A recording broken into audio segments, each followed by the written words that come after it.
Железного Человека? За Тони. Дай 5 дров.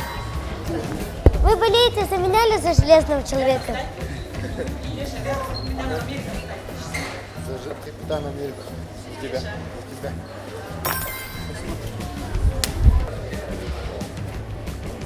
За Железного Человека.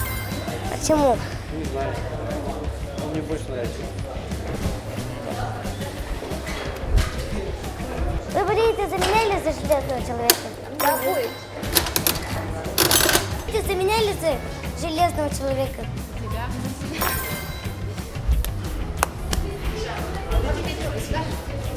Вы болеете за меня или за Железного Человека? Вы болеете за меня или за Капитана Америку? Железный человек лучше. Вы болеете за меня или за Железного Человека? За тебя. Я всех понял.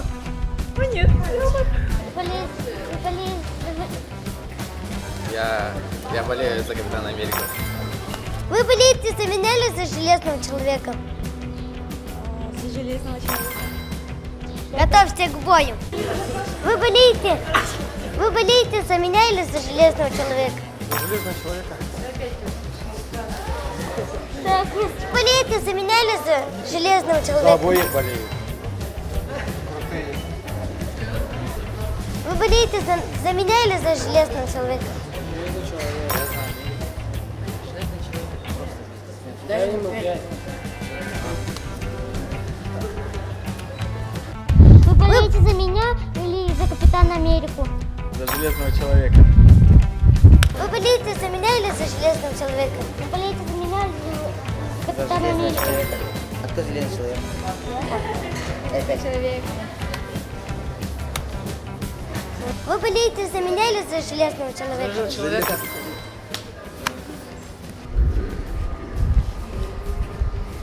Вы болеете за меня или за Железного Человека? А? Вы болеете за меня? Дай. Приходите на премьеру.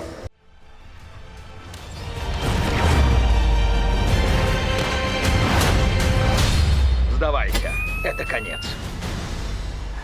Да я только начал.